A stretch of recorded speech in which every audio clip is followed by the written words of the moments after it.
recording. 3, 2, 1. Welcome to Behavioral Grooves, the podcast that explores human behavior through a behavioral science lens. I'm Kurt. And I'm Tim, and we like to explore why we do what we do with researchers, authors, and practitioners in a conversational setting in order to bring those insights to you. Our goal is to help bring great ideas from around the globe to you, and that you can learn and make changes that will improve your life. Okay, Kurt, so talking about life, where are you spending most of your life right now?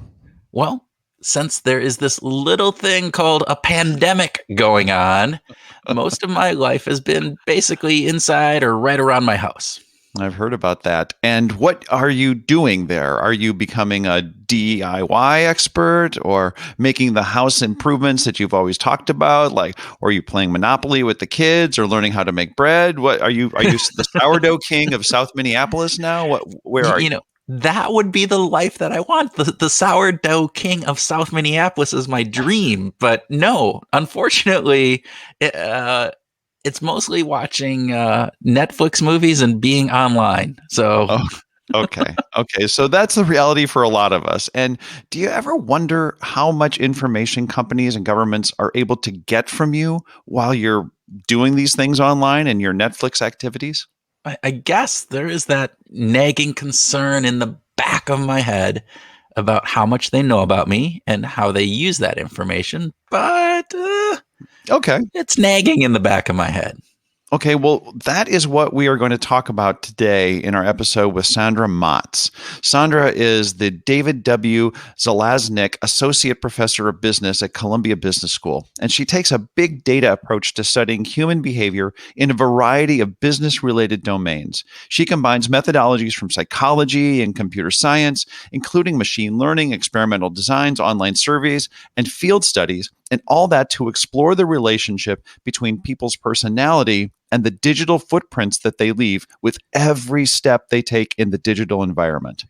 The conversation was both enlightening and, I have to say, a bit scary when Sandra explains just how easy it is for organizations to mine our digital data and the picture that they can paint with that, the picture of who we are and what our fears and hopes are. And while this isn't all doom and gloom, the conversation definitely forced me to think more about my digital footprint and how extensive that footprint is. Boy, agreed to that. But without further ado, sit back with your hot digital profile and listen to our conversation with Sandra Matz.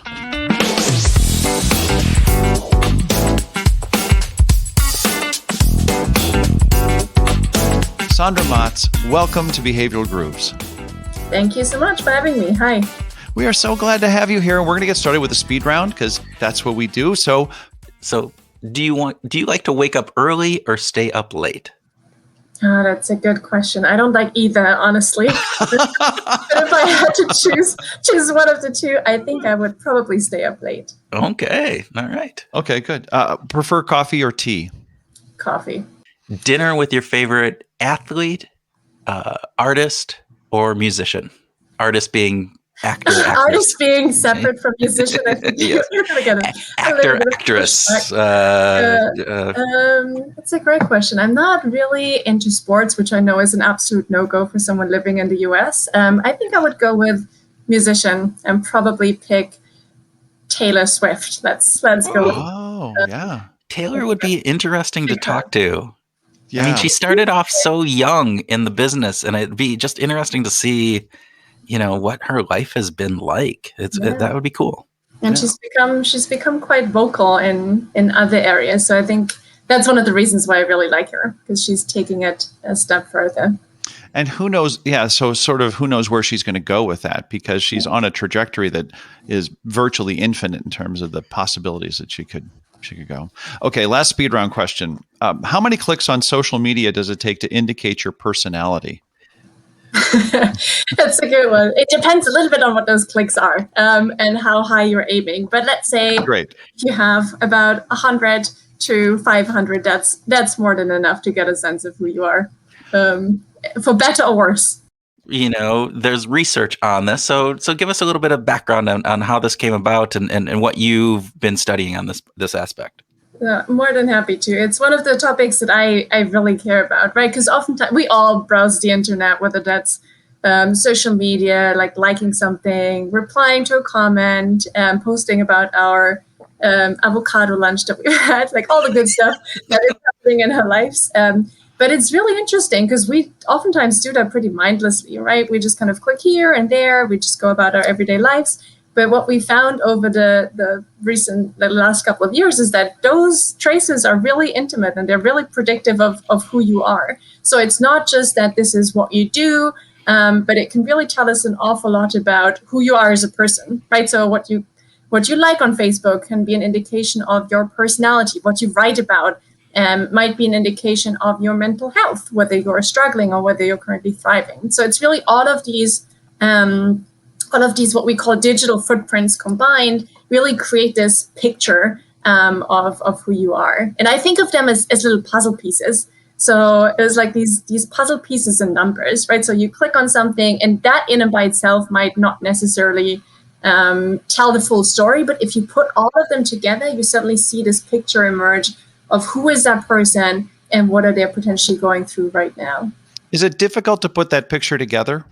It is surprisingly easy. And I think that's if you think of it from a user perspective, that's to some extent the scary part. So I think this is a science that has been around for, let's say, the last 10 years, maybe max. And in the beginning, most of us were really surprised. I think none of us saw this coming when we first started working on this. We just kind of had a bunch of like the self-descriptions, personality scores, and we looked at people's Facebook profiles. And really over time, what we saw is that pretty much anything that we're trying to predict, we could predict from these profiles. And it's really not rocket science. So on the simplest level, all it takes is count a couple of words. Like, wait, what are you talking about when it comes to social media? And what are the things that you like? Those are all really basic statistical procedures that are based on correlations and simple relationships. And it's just that if we put all of this together, it can tell us a lot. And so you correlate these likes into a personality using Big Five or Ocean. So how accurate is this? And how you said that, hey, it's been surprising of how predictive these can be. Tell us a little bit more about that. Yeah, I mean, to me, that's the most fascinating part, right? Because you look at all of these individual relationships, and they do make a lot of sense. So for psychologists, that's amazing, because most of the time what we're interested in is trying to understand human behavior, trying to explain how one thing relates to the other. So when you look at language, for example, what you see when you look at the Facebook posts of extroverted people, for example, they talk about all of the things that you would expect extroverts to do. So they talk about their fun weekends with friends. They talk about the amazing adventures they've had with others. They talk about all of the things that are really social, that are exciting, and that get them hyped up. And then you contrast that with some of the words that appear in the posts of introverted people. And they talk about computers, about reading, about animes, about manga. So you can picture this introverted person, right? So you can kind of picture this image of there's a person sitting at home, reading a book, going through some comics. And it's really amazing how these simple relationships already tell quite a lot about what might be happening in some of the more complicated algorithms. So really, this is one of the things that I always like to highlight in talks that I give is people always talk about AI and machine learning, and obviously that's what's powering a lot of these predictions. But at the end of the day, all of these models are based on pretty simple relationships. So what are we? I love that, by the way. I think that's fantastic. That it really is kind of simple. That we are maybe more transparent than we think at some level. What are the things that you're predicting from these clicks and from these replies and the likes that we have on social media?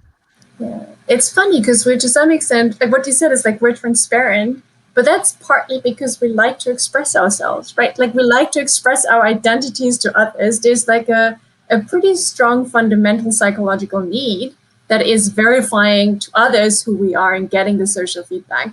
And what that means is that the range of things that we can predict is pretty much infinite. So it starts with wow. I know, like at least infinity, at the very least. Wow. No, but it's really amazing.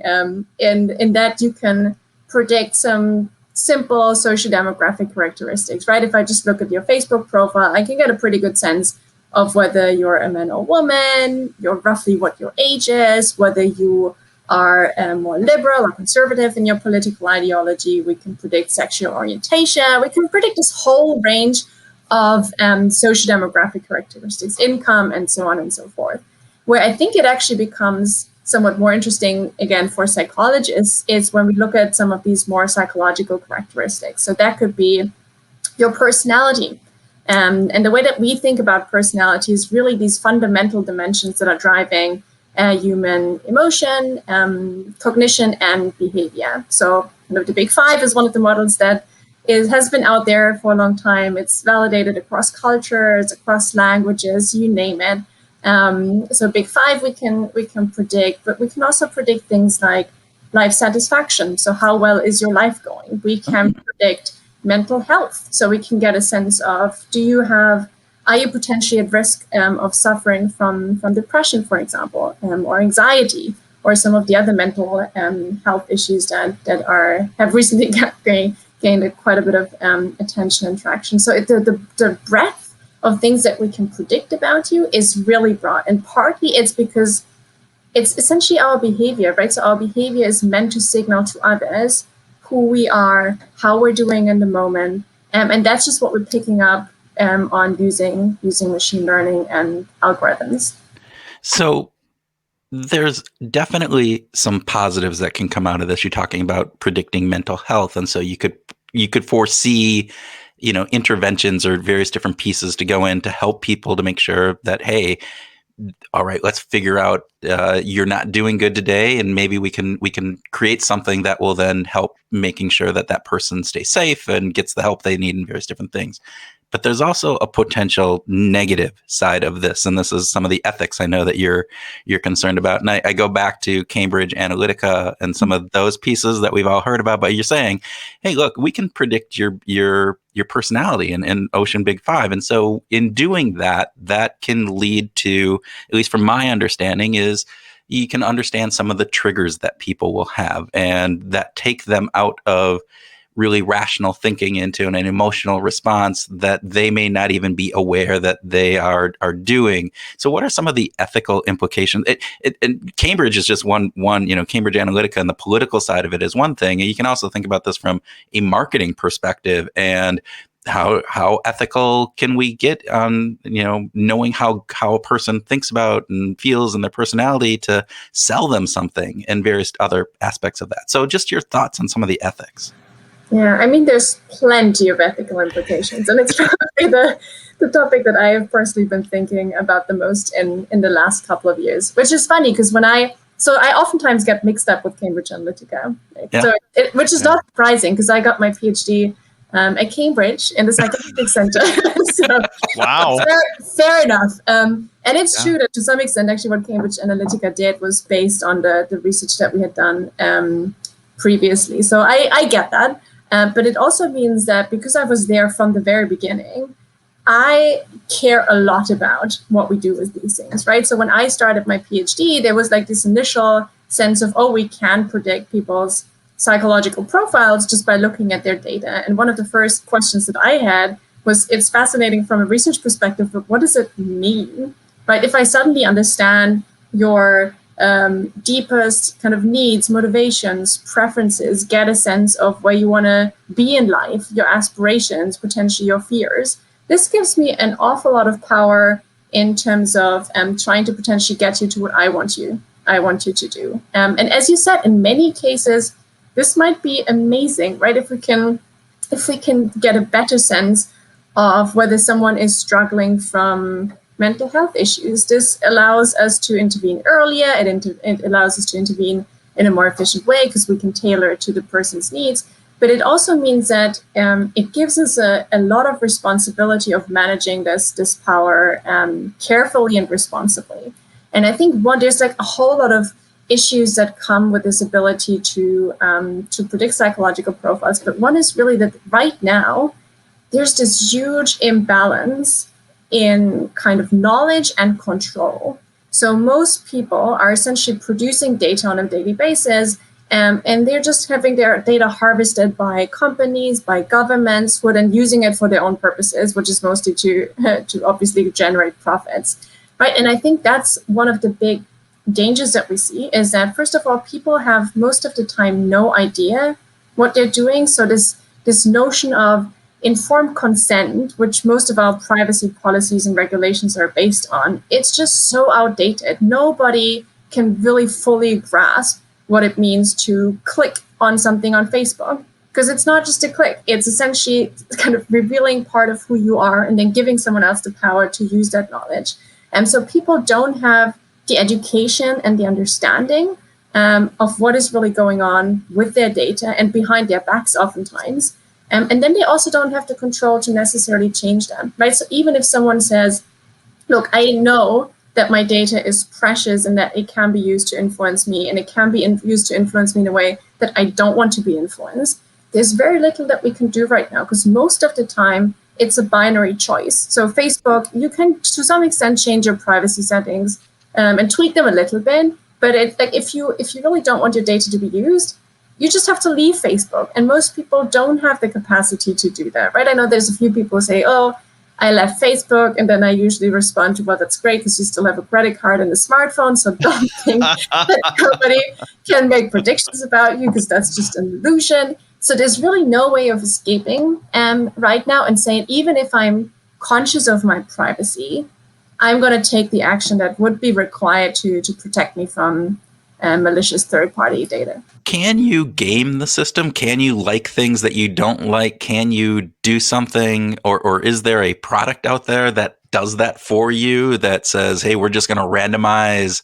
the posts that you follow and different things, and do all of that to say, hey, screw up anybody that's looking at my data, and they go, oh, you're an introverted, whatever, when I'm actually not. Is there anything that we can do in order to help protect ourselves? I think it's a fantastic question. And it's something that most people are kind of trying to think about, at least in some way, right? It's like, how do I get around this? And there's a few thoughts on this. So to some extent, you can game the system, right? So if you are liking stuff that is absolutely not you, maybe the Facebook targeting algorithm is not going to give you the ads that are really tailored to your own personality. But then if you were to do that consistently, it's incredibly hard. And this is coming back to this idea that we're not just talking about one data source, right? So we're not just talking about your life on Facebook. It's again, your credit card, it's your smartphone data, it's every single step that you take in the digital world. Like, there's cameras out there. There's no way that you can get from Lower Manhattan to Upper Manhattan without being seen by a surveillance camera, right? So there's really no way of escaping it. And if you wanted to consistently create a false image of who you are, you would essentially ruin your life. Oh my gosh. That would mean having to be that person, because there's just no way in which you can do it consistently, right? Kind of pretend that you're someone, but not having to live it as a real person. And I think that's the problem, is that we oftentimes think of data as these silos and buckets. Oh, it's like, if I only kind of pretend in my Facebook likes that I'm someone who I'm not, then there's no way for the algorithm to figure it out. But what's the danger is really that right now the monopolies, they combine data from so many different sources, and it's almost impossible to do that consistently in a way that doesn't interfere with your life. And then on the other side, I mean, there's benefits to having your data being used, right? So one of the things that I don't like about the current debate, it's usually, well, you can either have a good service or you can have privacy. And I'm like, that's just such a false dichotomy. Like, you shouldn't have to choose. Users shouldn't have to choose. You should be able to say, I want to get good service on Google Maps, so my Google searches, but I don't want you to have all the data. I want good movie recommendations, but I don't want you to know everything about who I am, and then connect it to all these other data sources. And we know that there's technological solutions out there that could potentially help us overcome this and bridge this dichotomy. So you can now train an algorithm and use kind of personalized recommendations on your phone, right? So we have these amazingly powerful computers with us 24/7. So I don't need to send all of my data to Netflix to store it on their service. What they can do is they can train models locally on my phone such that they actually give me amazing recommendations and leverage the power and the benefits that data has, but still preserving my privacy because I don't have to share it. And I think that's the discussion that I want to see.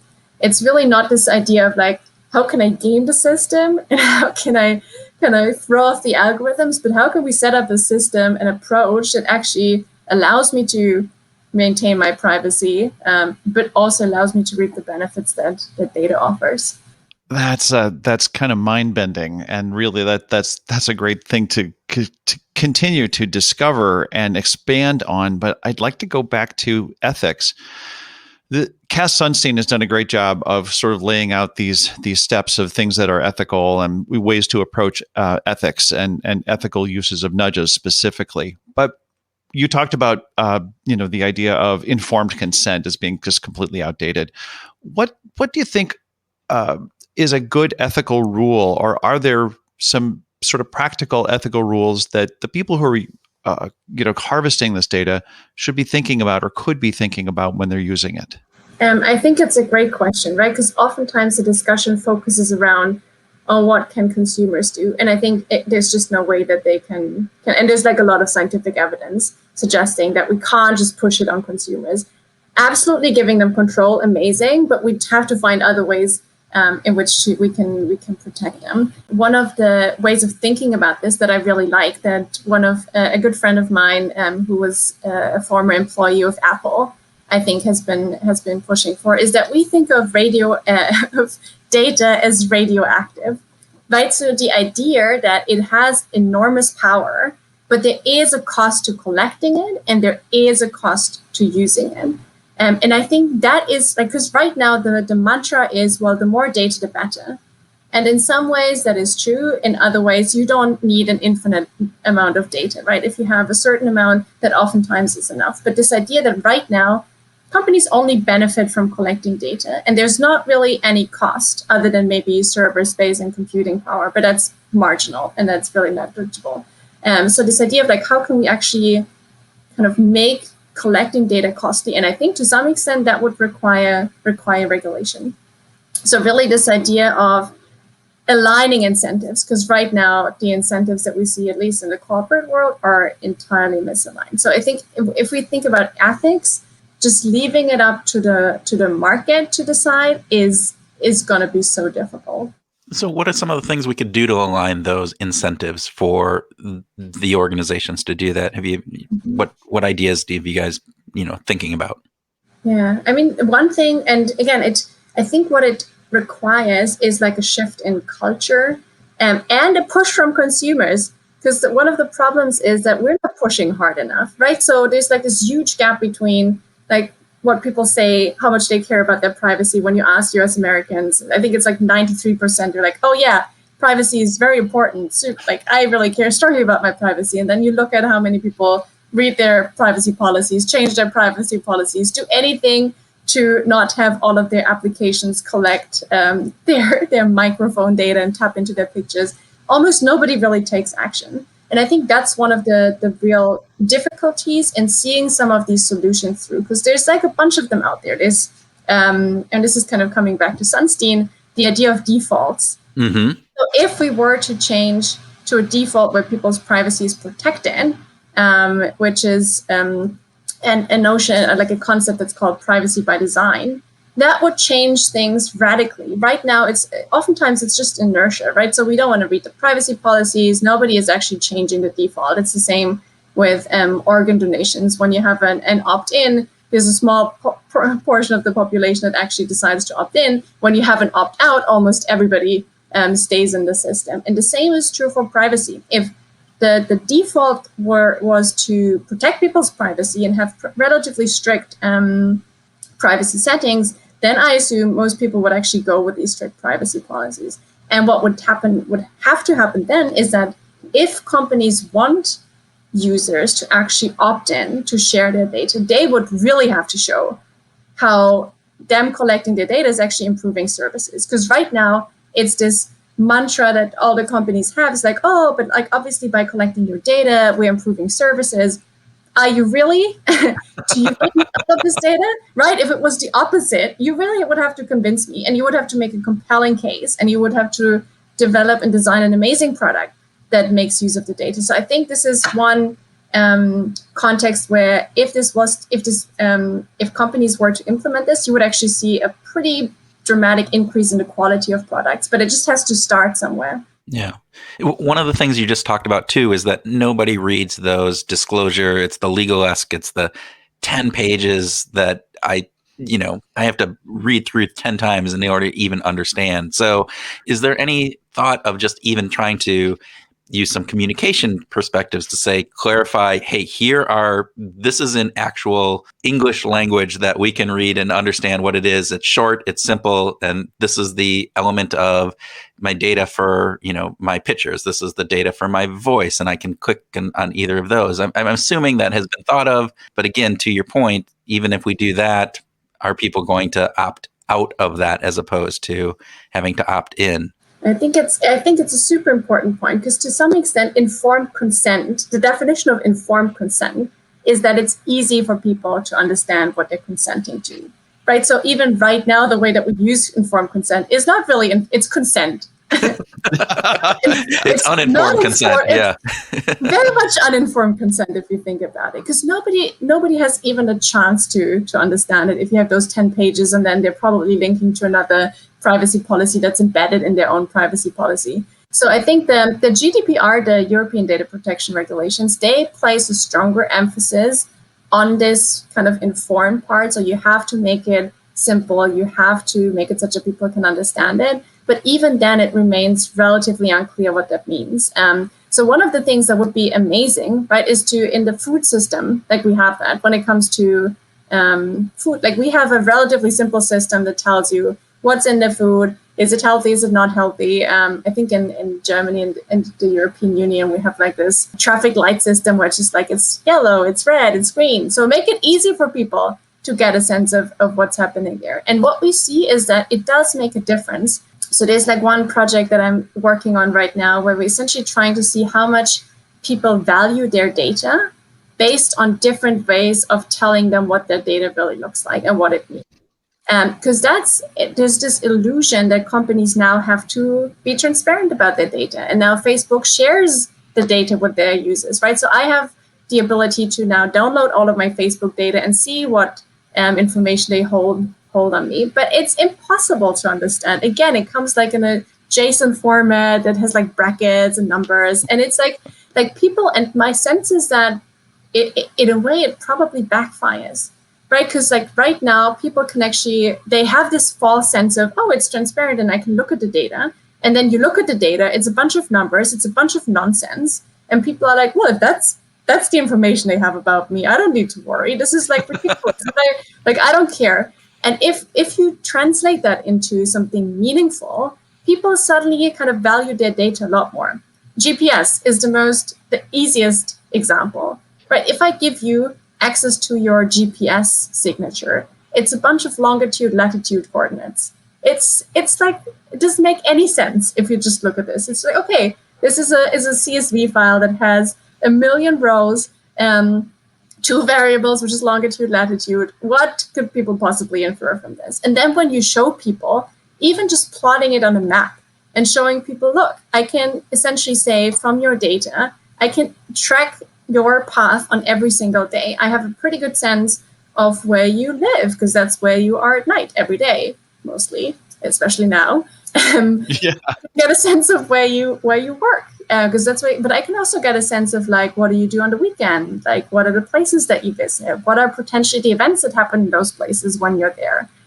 So once you show people what this data really means, you can see that the extent to which they value it goes up by a lot. And I think that's the part that we're not doing a good job at right now. Yeah.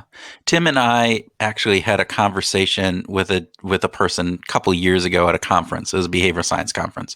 And this person was talking about this new work that they were doing that was taking very specific geolocation tracked by your phone and matching that with some other things that they would. And he was talking, we were in San Francisco, and he was saying, look, so I know in San Francisco, it's these micro kind of weather pattern. So in one part of the city, it could be 79 degrees. In another part of the city, it could be 86 degrees. And by knowing where you are, matching that with the weather, matching that with some past history of you, they would go, oh, Tim and Kurt are together, but Tim will get this coupon that says, hey, it's hot out and you always drink, you drink beer when it gets to 79 degrees, or you're more likely to. So we're going to send you a coupon. Kurt, you don't drink it until it's 85 degrees, so you don't get a coupon. And he was super excited about this. And both Tim and me had this like visceral response of like, that's creepy. That's just, it's almost like too much. And that's the piece where, again, what you're talking about, I think, really comes to light is how does this stuff get used? And to your point, they know where you live, they know where you work, they know what you do on the weekend. And they even know, like, if you're in a 79 degree weather and you buy beer at 80, I'm not going to send you a coupon. But as soon as the weather gets up to 81 degrees, you're getting a coupon for Miller Lite. Well, you mentioned GDPR. I remember when GDPR came out, there was like, oh my gosh, it's so intense, it's so strict, we're never going to be able to. And now it's just like, so what? And is there anybody are there any either institutions or organizations that you think are leading the way on how to do privacy right? It's a great question. So I'm actually in the process of setting up a center on digital ethics, which is trying to do essentially that. Because it's so complicated. That's the problem. Like any single, right? Like a psychologist perspective only goes so far. Like a legal perspective only goes so far. So what you need is really get people together to think about this from a more holistic society level. There is an institute, it's affiliated with NYU, the AI Now. And they are doing an amazing job. So they annually put out this report where they talk about what are the latest developments in machine learning, AI, and what are the challenges that we're facing. Because I think that's one of the things, it's really the first step, right? We don't even know what the big questions are. We don't know what the big questions are for tomorrow. And I think that's what we should be thinking about, because the technology is evolving so fast. And what we're talking about right now is it's not entirely outdated, but it's always outdated tomorrow, which also means that the way that we think about privacy just has to change fundamentally. And I think that the example that you gave, Kurt, is a really good one, because so much of like the privacy regulation is focused, or data protection regulation is focused on what data is being collected, how is it stored, who is collecting it. And it's just not going far enough. Like sometimes I'm happy to have my GPS data collected because it's useful for Google Maps. Like it's right. There's meaning to it, and I'm happy to give it away for this in this context. But in other contexts, I might not be happy at all. And so there's like these recent reconceptualizations of privacy by Helen Nissenbaum. She's a professor at Cornell in Ithaca, and what she says is that we should be thinking of privacy as contextual integrity, right? So it's really about the how is data being used and in which context. So I might be happy to share my GPS data with Google so that they can use it for Google Maps. But if they then turn it into predictions about what I do, who I am, and they kind of use it in a different context, then my privacy might be violated. And I think that's such a critical part of really kind of the way that we think about privacy is it matters like how the data is being used. It's not just the data itself. It's really the purpose for which it's used, the intention with which it's being used. And that is, in my opinion, only going to accelerate. Right now, we're talking about contextual factors that we can pick up with your smartphone. So it's not that I know that it's Tim and Kurt. I know now that Tim and Kurt are currently in a somewhat extroverted situation because they're together and the weather's nice, so they're probably doing something fun outside. And this is... Like now we're talking about smartphones, but you can imagine that at some point we all have like these contact lenses, which is, I think, what I see coming relatively, right? Contact lenses that capture everything that we see and then also feed back specific information to us. So those are the things that I think we just have to have a conversation about in a wider team of scientists, practitioners, the general public. Yeah. Well, Sandra, you bring up another good point is the contextual aspect. So the story that I told, for Tim and me, that seemed a little freaky, but for somebody else, they might be very, hey, give me a coupon when it's 80 degrees for the local store to get, I can go buy a 6-pack. That would be fantastic. I would welcome that. Whereas for, myself, that's a little bit too invasive. So the difference in personalities and people, you're adding just another layer of complexity upon the whole ethical element of this. And again, it gets into that informed consent. And so how do you create the informed consent such that I can opt out, whereas somebody else can opt into that? But that's a very specific thing. If it was something, then you get into, you can't opt in and opt out of all of the different situations that you can deal with. So just logistically, it seems like it's a mess that you guys are having to deal but which makes it interesting to some Yes. It's funny because the contextual advertising marketing stuff has also been suggested as a way to collect less user data. So there's this argument that says, well, if you understand the context, you don't have to collect as much information about the person. And then it becomes much less about, oh, this is you right now. And the example that you mentioned is a combination, right? Because they know, okay, you have beer when it's 85 degrees and Tim has beer when it's 75 degrees. So there's like a combination of context and who you are. But you could imagine like this entire shift to just contextual targeting. So I don't need to store all the information about you. I just need to know right now, what's the context, what's the situation you're in, and how is that likely going to influence your behavior? So it's like a super classic personality social psychology debate on like whether your behavior is influenced by situations or your personality. and as Kirtland would say, it's both. So there you go. Yeah, but all right. That's right. So, one of the things that we've been having some conversations with people about being in your groove. And I should actually just predicate this. One of the greatest things about what Kurt and I get to do is to talk to passionate, bright people like you. Like your fire and brimstone is just coming through the image, and I hope that our listeners are capturing some of that, because it's just fantastic to have this conversation with you. We love it. At the same time, we're kind of curious about just, are you in your groove? Like, when are you in your groove? How do you look like you're absolutely in it, but do you feel like you've got a groove going right now? Are you feeling it? I think that's a wonderful question, because I'm usually in my groove when I have these conversations. It's really funny. Like, I think what the image that people have of academics is that we're either in the lab, we're teaching, or we're doing something. And most of the time we just sit at home and we write and we try to get papers published and rejected. Right. So those are the moments where you love the stuff that you're talking about, but those are the moments that are just painful. And the grooving part, I think for me, is really when I have these conversations about the topics that I care about. And a lot of it is with my students. Just amazing, right? So they challenge me every time. And it's really funny because I'm a professor for 4 years now, but I remember coming in and I had this idea of okay, I have to be the expert. I have to be the person that knows everything.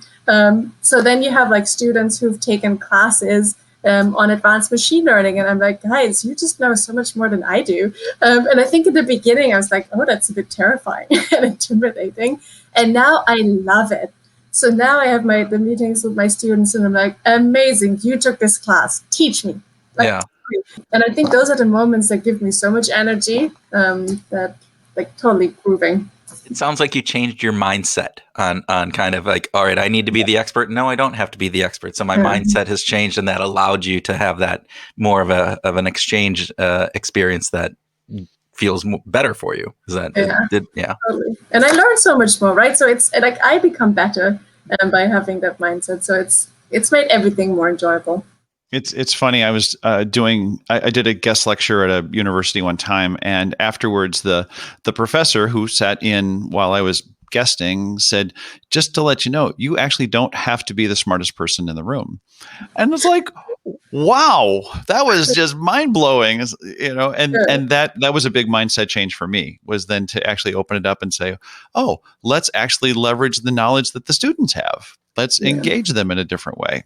Yeah. Kurt's giving me the look like, yeah, of course. Obviously. I do have to say, because it is funny. So I mean, I teach a lot of the MBA students, right? And my sense is that you have to establish some competence in the beginning, because otherwise they're like, do you really know what you're talking about? Once you have this, and I think it's probably also true for younger faculty, which is like, what do you know? You're just roughly the same age, right? And I think then you can have these amazing conversations. You just have to get everybody on the same page. That's what we're doing here. Yeah, I think that's really interesting. So what your work is beyond just this. So what are you working on now? What's exciting you beyond some of this ethic work on machine learning and personality and digital footprints? It's a great question. So one of the things that I've actually recently become much more interested in is this concept of shared reality. So the way that people make sense of the world together, the way that we actually get on the same page and create this shared understanding of what's happening around us. And I've mostly been interested in the context of like the political system in the US, which is like coming from Europe. I think just like being exposed to what's happening in the US and the way that people talk to each other or not talk to each other is really quite puzzling. So I've recently just kind of tried to better understand why is it that people don't talk to each other, right? So is there any ways that we could potentially even use some of the techniques, like the understanding people's psychological motivations and preferences and needs to facilitate dialogue and get people to talk to one another again? Because what we know is that oftentimes we have like a super egocentric perspective and outlook on the world, right? It's like really difficult to step outside of our shoes and take the perspective of someone else. And to some extent, this like profiling is a way for us to at least try. So that those are things that I've recently become more interested in. It's really the sense of like, how do we create shared reality again, both on like this relational level where we like the other side, or at least we don't hate them. That would be a good starting point. But then we also have this trust again that what we believe in to some level we can all agree on, and it's not just purely subjective on how we kind of perceive what's going on. So the shared reality is the focus. There's the objective, right? That's where you want to go, because it sounds like you're describing a world where there are not shared realities.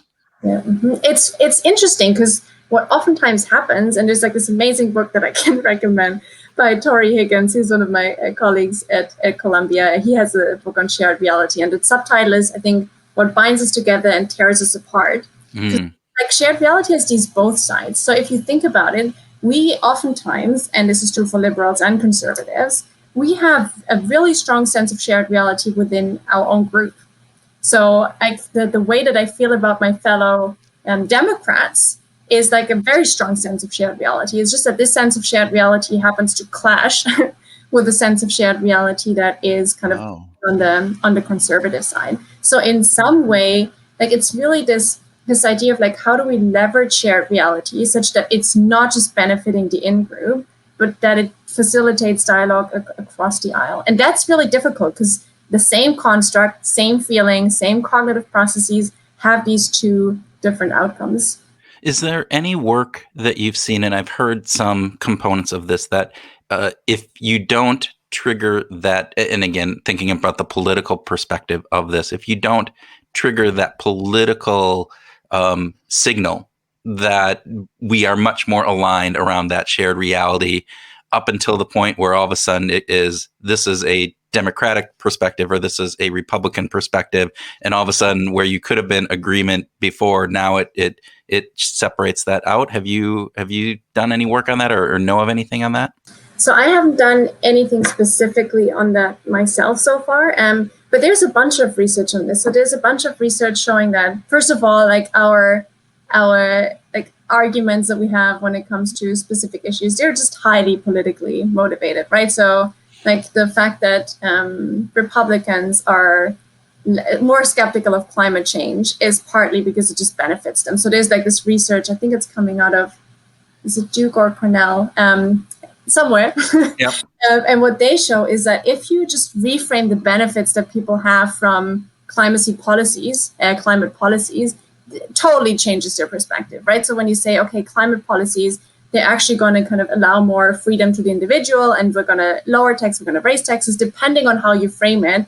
People are like, oh my God, I think climate change is a real problem. We should be dealing with this right now. So like motivated reasoning, you really see all across the board. But it's true that if you can get people on the same page first and establish something, and this is true for like political polarization, but that's true for diversity more broadly. So if you can get people on the same page first, then leveraging these perspectives is so much easier. So that's some of the work that I'm actually currently looking into in the context of teams. And what you see is, because like diversity is obviously something that we value and that we think from a normative perspective we should be pushing for, but it's not easy, right? It just means that you have people with different backgrounds. They speak different languages when it comes to how they think about the world, how they think about work.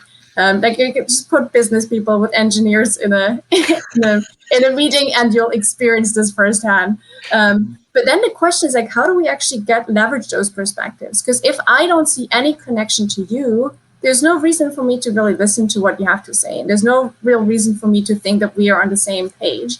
So what we find is that if you have diversity in your team, and you also have this, you manage to create the sense of shared reality, that's actually when teams perform the best. And so you have this diversity in perspectives, you manage to get them all on the same page, create this shared understanding, and this is incredibly powerful. On the flip side, if you have a diverse team that doesn't manage to create the sense of shared reality, that's when things fall apart. And that's actually, then it becomes problematic. So it's really, in a way, you can think of it as a leadership challenge, right? And leadership could be in the context of organizations, but it could also be on a larger political scale, where it requires leadership to bring these diverse perspectives together. Wow, I'm just going to meditate on that for a while, because that's so cool, Sandra. You've also done some work. I want to go back to personalities for just a minute and predicting musical tastes and musical preferences. I know that this isn't the center of your work. This is not the core of it, but we are behavioral grooves, and I'm curious about what thoughts you have about that. Yeah, so it to some extent it comes back to the very beginning, right? The idea that personality is an expression of our preferences, and it's an expression of who we are and how we relate to others. I think that's oftentimes overlooked in that people think of, oh, personality is just, that's what's unique about this one person. But it also means that it's influencing the way that we interact with one another.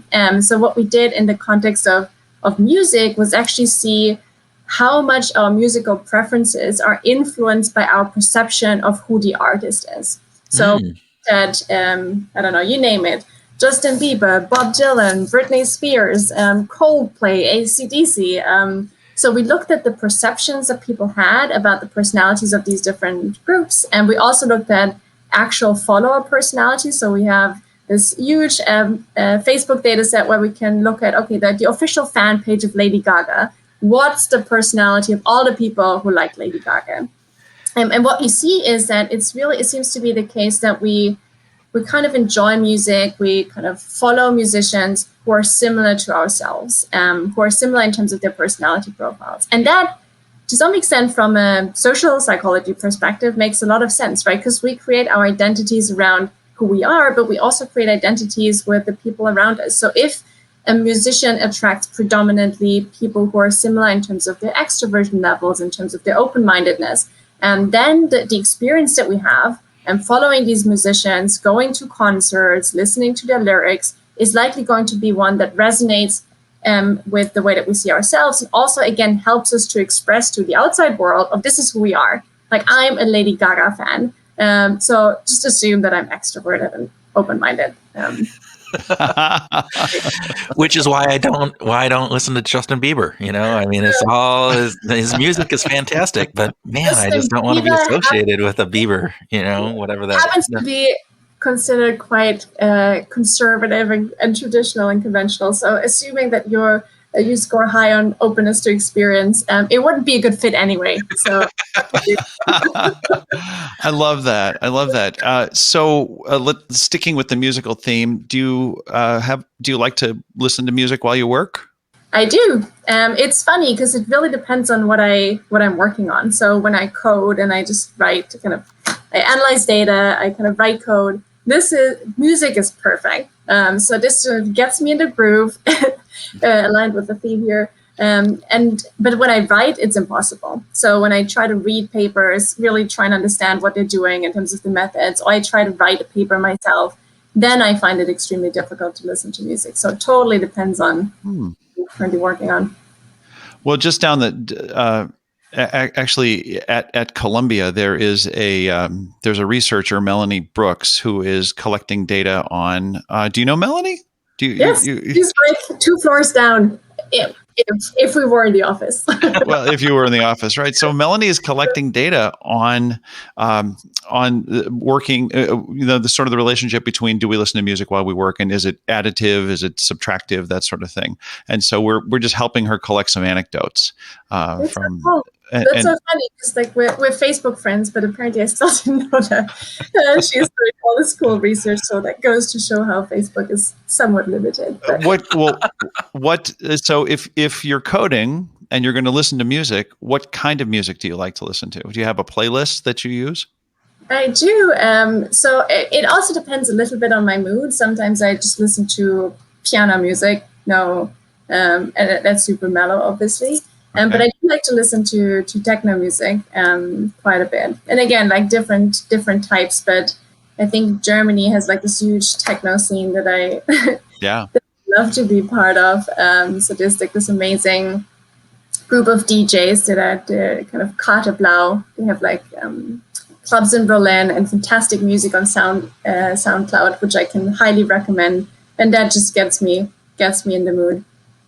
That's fantastic. So, I mean, I know that Germany didn't create EDM, but man, certainly took advantage of it. That's for sure. Are Karte Blau, you said? Karte Blau is one of them. Are there any artists that you like in particular, or stations, within this that?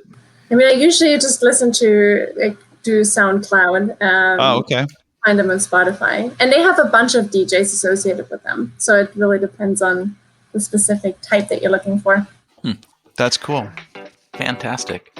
Sandra, thank you. This has been super, super informative and fun, and we just appreciate your taking time, but also the wonderful insights that you brought to us. And while it's scary on some factors, I think what you're doing is providing hope out there, and I think that's wonderful. So thank you. Amazing. Thanks so much. This was definitely a grooving session. I very much enjoyed it. Thanks, guys.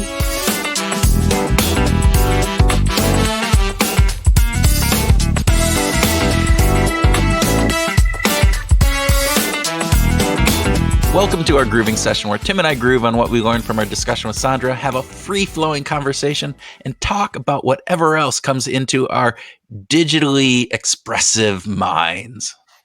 Oh, not brains. Are you I'm going minds today? You're going minds today. Okay. Yeah. I like that.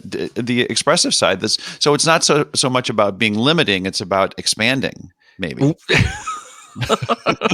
No, it's just the fact that we do express ourselves so much digitally, and we give so much of our information out there. And it's that big world computer that's just soaking it all in. And then the singularity is going to come, and then we're going to be, the underlords for the computer takeover. But you've been reading too much science fiction, I think. Maybe not. Maybe I haven't been reading enough, Tim. Maybe I haven't been reading enough. That's what all right. So where do you want to start our grooving session, Kurt? I'm just so scared about how much they know about us and how easy it is for them to take that information and paint this personality picture of us. I don't know. It was eye-opening. I have to say that. Sandra didn't exactly paint a rosy future, for or at least a current view of exactly what's being collected on us, and for good reason. There's a lot. Everything that we do, there is a digital trail. There's digital exhaust from everything that we're, puttering around in. So I get that that's a problem. And I thought that my just going in and clicking a few likes on things that I don't really like would just make it all not work for everybody. But she kind of dissuaded that. I thought that I was getting out there and, throwing a wrench in the system. And that obviously wasn't the case, man. You're not. You're not. You're not tricking the algorithm. Yeah, so my liking of the John Birch Society, and all the other things didn't really do it. I don't know why. When I followed them, it just didn't change my overall footprint. Okay, so are you actually trying to sort of jam the system? Are you actually interested in? You have? I had. There are definitely times where I've been out on Facebook or on Twitter, and I have purposely followed or liked things that I didn't actually like with the intent of trying to say, hey, you can't understand me. I'm way too complex. I have all these other weird things. You're going to get the wrong picture. You're going to paint a bad Picasso of me and not the, nice Rembrandt of me. So there you go. Wow, I'm just going to have to think about that one for a while. The bad Picasso versus the good Rembrandt. I like that. That's a good image. This is a theme that comes up for me on, I think, everything that we might talk about today, and that to some degree, it's overwhelming for me. The potential consequences, it's just too damn much for me to really fully process, especially in real time, or to even plan for how I want to engage online. And is it willful ignorance? Is it cognitive dissonance? Yes. But it's also in line with how I think about big things like, is the government planning an attack? Is the U.S. government planning an attack on Syria? I don't know.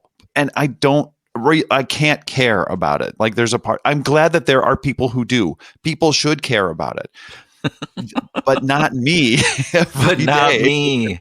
So isn't this different though? Because this is about us. This is the information that these companies and like the government is collecting about us, as opposed to what the government is going to do in some third world country, which again, we should still be concerned about. We just don't have control. I think that there is this element of somewhat of control, or at least perceived control, that we should have. This idea that I am putting information out there, but it's being used in ways that I don't know about. And it's being mined for things that are not always in my best interest. And that is discerning for me. That is something that I feel, yes, I would love to rationalize it away. I would love to have that willful ignorance. And I do 99% of the time. But there's that 1% of the time where it hits me and I go, holy crap. What the hell is going on, and why, what can I do about this, and what should we do about this? And I'm very, very glad, as you said, that there are people like Sandra out there who are actually focusing on this more than the 1%, that they are focusing on this much more, because I think it's a big issue, and it's only going to get worse as technology increases, as machine learning improves, as more of our lives become digital. How do like bank robbers or people who escape from prison, how do they even like not get caught immediately in our world today? Yeah. Right? I mean, you can't do anything without being traced. I don't understand. Yeah, I think that's a really good question, especially when television series inform me that we have facial recognition everywhere, and that, automobiles can be traced and people's faces and all that kind of stuff within like 2 minutes, right? It's like all within that seconds. 2 minutes of yeah. Well, and this is a bit of a rabbit hole, but it's all overwhelming for me. So I kind of end up experiencing the government's plan for invading a third world country in the same way that I experience the digital footprint stuff. That it's just really huge. For years, and Kurt, you and I have talked about this in the past off the podcast, but I did a lot of work with Amazon over the years as a partner and supplier and customer of theirs. And I think they're a fucking evil empire. I really do. I think it's a horrible company. I never had a good experience in working with any of those people. And I boycotted Amazon products for years and years and years to no avail. They they just keep getting bigger and stronger. My little my personal, I'm not going to buy anything from Amazon. Your little flag in the world of fighting the man didn't matter work. A damn. It did not have one iota of impact. I never convinced any of my friends, you included, to stop. You tried to talk to me, and I'm going, but it's so easy. It's so convenient. Right. Yes, they might be evil, but that evil hurts other people, not me. So that crusade has gone unanswered. And I'm just, so I guess this bends into the story of the digital footprints and the digital exhaust is like, I don't know. It's just, is it a fight that I really want, die on my own sword on? Yeah. Well, and the thing, so Sandra said, and I'm going to quote her here, so I think I'm getting this right. It says, and she's talking about being an organization, like an Amazon or a government, and says, I suddenly understand your deepest kind of needs, motivations, preferences, get a sense of where you want to be in life, your aspirations, potentially your fears. That gives me an awful lot of power. Yeah.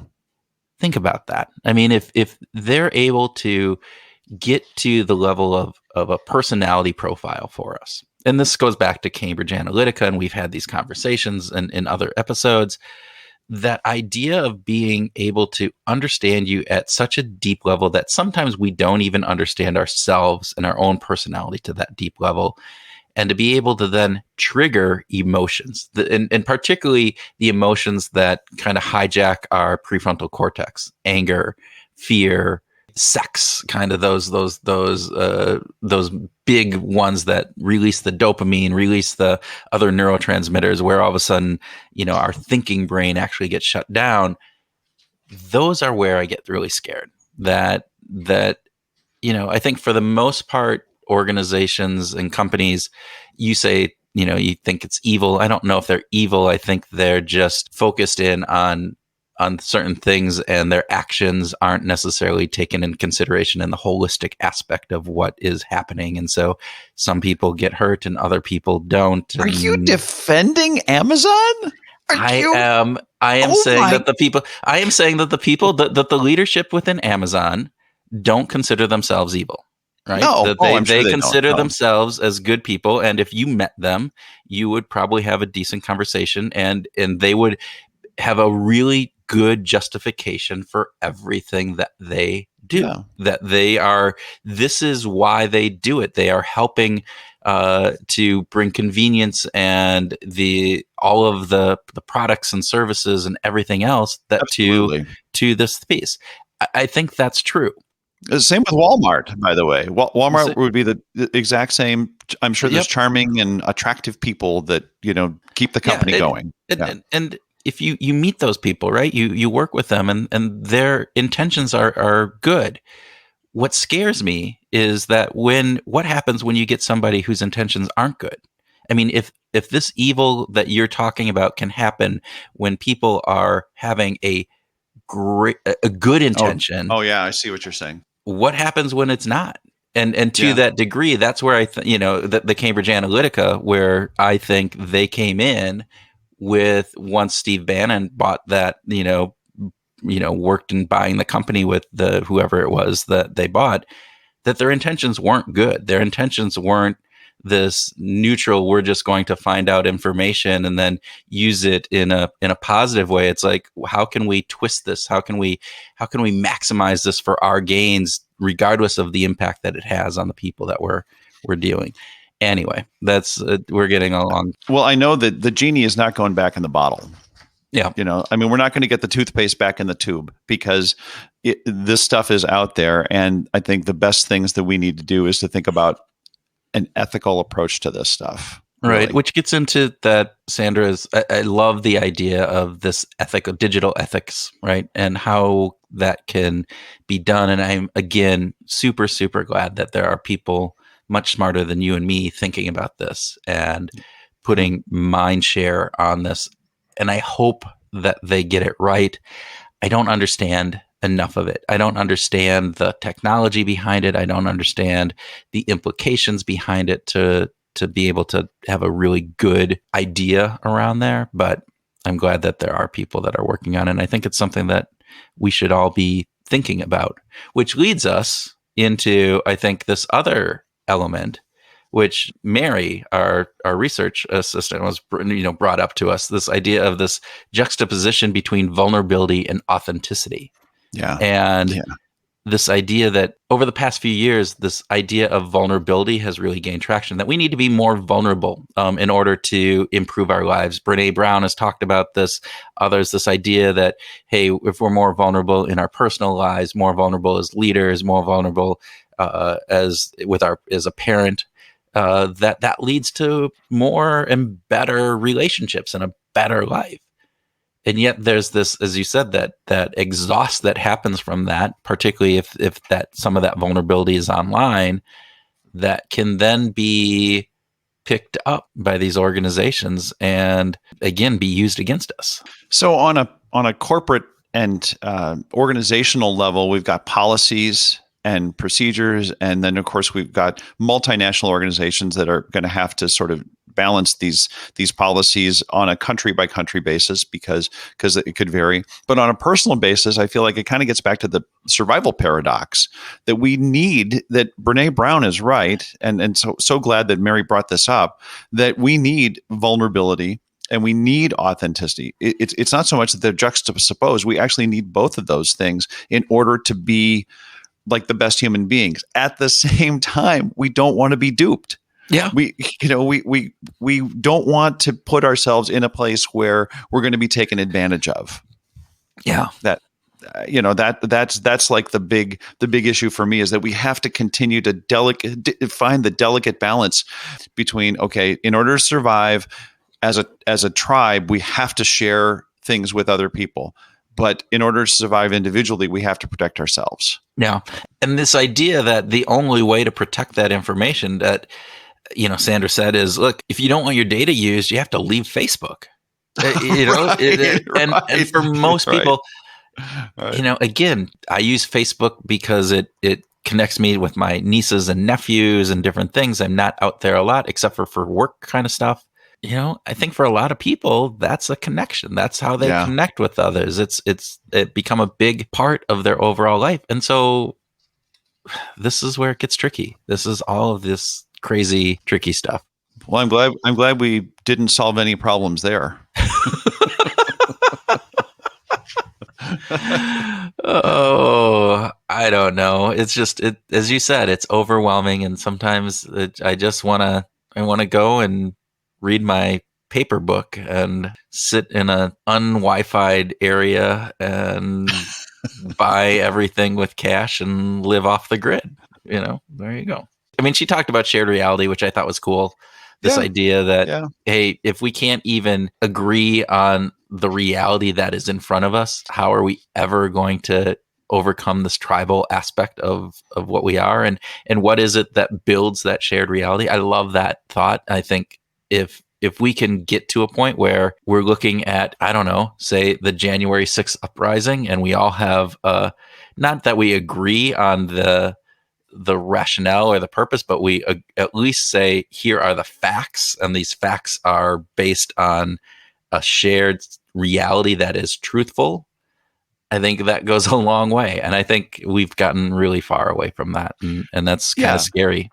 It's worth pointing out that a shared understanding of something, of an event like January 6th, doesn't necessarily mean that we share the same solution ideas, that we all buy into the same, what's going to happen next or what's the best way of dealing with it. We can have a whole variety of different solutions, but to have a shared understanding is to agree on the fundamental aspects of what happened. And that's a big problem that we have today that we didn't have 30 or 40 years ago. Yeah. Well, and even going into organizations, right? And she brought this up, like the teams that you have inside an organization. An engineer has a different, perspective than a marketer, than the HR folk. And so as a company, if you are a leader in a company, you need to make sure that you're building the shared reality so that you're not having people talk but not understand. That's the big piece there. Absolutely. And Yeah, it's crazy. So just putting the diverse group of people, and this even, diversity, right? So you get people from different backgrounds with different cultural aspects. Make sure that you're having a shared reality, because they come from different worldviews. And if you're talking about an event and they're very different worldviews on that event, they're going to miss it. It's behavioral grooves all over again, Tim, right? It is when we picked out the name and you had your shared your reality of what behavioral grooves meant, and I had my reality of what behavioral grooves meant, and we were not aligned.